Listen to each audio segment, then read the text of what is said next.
फैज़ इलाही मस्जिद तुर्कमान गेट में है, सबसे पहली बात तो यह है कि 1970 का वफ़ गज़ीट सीरियल नंबर 40, अगर आप इजाज़त दिए तो मैं आपको पढ़ के सुनाता हूँ उसको।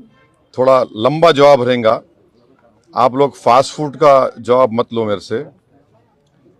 तो ये मेरे गज़ीट कॉपी है, serial number 40 of 1970, Khwaja Faiz Ilahi mosque alias Masjid Ghousiyan and graveyard. इसमें 1970 में लिखा हुआ है over 100 years worship and burial of dead bodies. ये वार्ड नंबर लिखा हुआ है, राइट। नंबर 1 ये। दूसरी बात यह है कि हमने प्लेसेस ऑफ वर्शिप एक्ट बनाया कि 15 अगस्त 1947 को जो भी रिलीजियस स्ट्रक्चर जिस किसी समुदाय का होगा, बाबरी मस्जिद को छोड़कर, उसको डिस्टर्ब नहीं किया जाएगा। ये 2 बात ज़हन में रखिए। तीसरा क्या हुआ कि नवंबर 2024 को 12 नवंबर 2025 को दिल्ली हाई कोर्ट ने ये कहा अपने ऑर्डर में, this petition filed in public interest seeks a direction for removal of certain encroachments said to have been found in a joint survey report herein referred to as JSR। Third point ये है कि अब ये जो joint सर्वे हुआ, joint सर्वे में कौन party है, इसमें कौन थे सर्वे रिपोर्ट सर्वे जब हुआ, conducted by officials of MCD, DDA, land and development office जो मिनिस्ट्री ऑफ अर्बन डेवलपमेंट का है, और चौथा रेवेन्यू डिपार्टमेंट और पब्लिक वर्क्स। जब मेरी जमीन है, आप मेरे को नहीं रख रहे सर्वे में, हाँ मेरी जमीन है, सर्वे मेरे को नहीं रख रहे।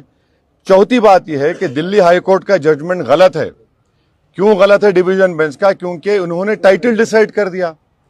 अगर जब मेरा मालिकाना हक है उसके ऊपर, तो रूल पोजीशन यह है लॉ के लिहाज से वो वक्फ ट्रिब्यूनल को जाना। पांचवी बात यह है कि जब ये केस चल रहा था तो वक्फ बोर्ड के एडिशनल स्टैंडिंग काउंसिल वहां खड़े हुए थे और उनके मुंह में गुलाब जामुन था, एक लफ्ज नहीं बोले। छठी बात यह है कि आज भी दिल्ली वक्फ बोर्ड और ये मस्जिद के लोगों में केस चल रहा। क्या केस चल रहा?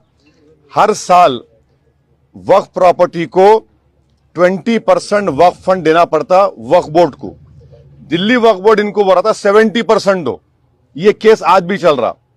तो ये Delhi Waqf board is complicit in this matter.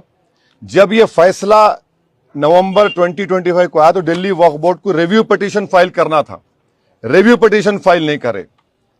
और ये एक बात याद रखिए, दिल्ली वक्फ बोर्ड के एडमिनिस्ट्रेटर और MCD का हेड जो थे, एक ही आदमी था। MCD का हेड और दिल्ली एडमिनिस्ट्रेटर। फिर कोर्ट में क्या बोला कि भाई MCD को बोला कि तुम हियरिंग करो। अगर आप मेरी जमीन है बोल के बोल रहे, आप कैसा हियरिंग करते? वो प्रिंसिपल्स ऑफ नेचुरल जस्टिस के खिलाफ है। तो हर एतबार से ये एक तो जजमेंट गलत है, दूसरा दिल्ली वक्फ बोर्ड कॉम्प्लिसिट है इसमें। वहां की जो कमेटी है वो बिल्कुल काहिल नाहिल है। उनको चाहिए था कि आप जाकर रिव्यू पिटीशन डालते। अभी भी हम डिमांड कर रहे, अगर दिल्ली वक्फ बोर्ड नरेंद्र मोदी गवर्नमेंट के दबाव में नहीं है तो इमीडिएटली सुप्रीम कोर्ट में केस डाले, और ये कमेटी के लोग जो काहिली के मजाहरे कर रहे हैं, आप फौरन सुप्रीम कोर्ट जाके डालो। ये वक्फ प्रॉपर्टी है। 1970 का गजेट इशू करती गवर्नमेंट, और LDO is under urban development ministry. तो ये पूरा गवर्नमेंट की साजिश है। इस प्रॉपर्टी को वक्फ बोर्ड की डिमोलिश किया गया है। इसीलिए ये इसका फैक्ट है जो आपके सामने मैं बयान किया। आप नहीं, और एक है नेशनल का, सुप्रीम कोर्ट का बेल का नहीं होना। 2 करोड़ से ज्यादा ऑर्डर हाँ, सुप्रीम कोर्ट का SIR होना नहीं होना, तो सुप्रीम कोर्ट का बेल का ऑर्डर होना नहीं होना ना। आप लोग अखबार पढ़ते, हाँ अखबार पढ़ते होंगे आप लोग, माशाल्लाह अखबार वाले हैं। आज टाइम्स ऑफ इंडिया में मैं फोटो लेकर रखा, नहीं सुनिए एक मिनट ठहरिए। टाइम्स ऑफ इंडिया में आज टाइम्स ऑफ इंडिया में 2 रिपोर्टिंग है। एक रिपोर्टिंग क्या है जो आपके अपने महाराष्ट्र के रिलेटेड है कि एक साहब थे कैलाश रामचंदानी 2019 में नक्सलाइट्स उन्होंने ट्रिगर ब्लास्ट करी आईडी का 15 पुलिस वाले गढ़जी चोली में मारे गए थे। ये गढ़जी चोली ये आदिलाबाद के बाजू है। इनका नाम था वन कैलाश रामचंद्र। इन्होंने जून 19 में ये 2019 में वाकया हुआ। ये इनको जब से उन्होंने जेल में है तो जब chief justice of India justice Suryakant साहब और जस्टिस बागची के पास गया तो गवर्नमेंट क्या बोली, the blast was triggered on the signal given by the accused. The bench said, your success story against left-wing extremism cannot be based on arrest alone. There must be speedy trial, which is possible only when government sets up exclusive special courts to try cases of this nature. Since there are many cases pending before the same trial judge and prosecution has cited many witnesses, the trial is not going to be concluded in the near future. तो उन्होंने क्या किया, interim bell दिया उनको। Number one क्या बोला कि interim bell दिया 2019 में। एक और केस में जस्टिस संजय कुमार साहब और जस्टिस आलोक आरादे ने एक एमटेक चेयरमैन पीएमएलए का सेक्शन लगा। पीएमएलए में ट्विन टेस्ट होता। ट्विन टेस्ट का मतलब क्या है कि आप जज को प्रूव करना कि आप इनोसेंट है और दूसरा के बेल दिए तो भागना नहीं।